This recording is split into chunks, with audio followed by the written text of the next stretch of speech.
2020च्या जानेवारीमध्ये ज्याप्रमाणे कोरोना या अत्यंत नव्या आणि कुणी न ऐकलेल्या विषाणूची निर्मिती झाली आणि संपूर्ण जगभर तो पसरून सर्व जगामध्ये महामारी पसरली, लाखो लोक त्याच्यामध्ये मृत्युमुखी पडले, कोट्यावधी लोक त्याच्यामध्ये बाधित झाले। त्याचप्रमाणे 2025च्या सुरुवातीलाही चीनमधूनच HMPV म्हणजे ह्युमन मेटा न्यूमो व्हायरस नावाचा एक विषाणू तिथं साथ पसरलेली आहे। परंतु हा विषाणू फारसा नवीन नाही।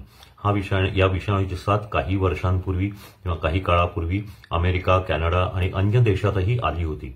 हा विषाणू कोविड सारखाच जरी असला तरी कोविडच्या गटातला नाही। त्याचं लोकांना जो काही त्रास होतो किंवा त्याची जो व्हिरुलन्स आहे हा कोविडपेक्षा कमी आहे। त्याच्यामध्ये मृत्यूदरही खूप कमी आहे। कोरोनाचा जो विषाणूचा ग्रुप होता किंवा गट होता त्यापेक्षा हा वेगळा आहे। हा न्यूमोव्हिरिडी नावाच्या एका वेगळ्या गटामधला रेस्पिरेटरी सिन्सिशियल व्हायरस म्हणून जो RSV म्हणून ओळखला जातो त्या गटातला विषाणू आहे।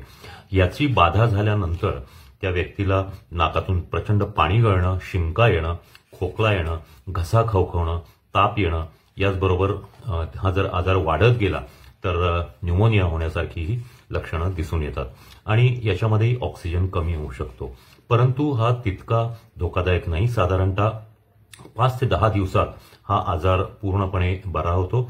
व्यवस्थित विश्रांती आणि इतर काही औषधं तापाची किंवा इतर घेतली तर व्यक्ती बरी होऊ शकते।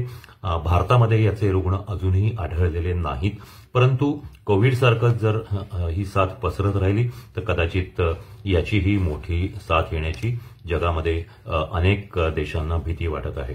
ह्या आजारावर अजूनही कुठलंही औषध नाही, परंतु हा आधीपासून माहीत असल्यामुळे जर याची साथ पसरायला लागली तर याची लस मात्र लवकर येईल। त्याच्यामुळे यापासून फार घाबरण्याचं कारण नाही। याचे प्रतिबंधक उपाय कोरोनासारखेच आहेत, म्हणजे मास्क बांधणं, गर्दीमध्ये न जाणं, दुसऱ्यांपासून अंतर ठेवणं 3 ते 6 फूट आणि त्याचबरोबर आपल्या साबण पाण्याने किंवा सॅनिटायझरनी हात स्वच्छ सतत धुणं, नाकाला तोंडाला हात लावण्यापूर्वी हीच याची प्रतिबंधक लक्षणं आहेत। आत्ता तरी भारतात याचे रुग्ण आढळलेले नाहीत, परंतु आपण सावधगिरी मात्र निश्चितच बाळगली पाहिजे।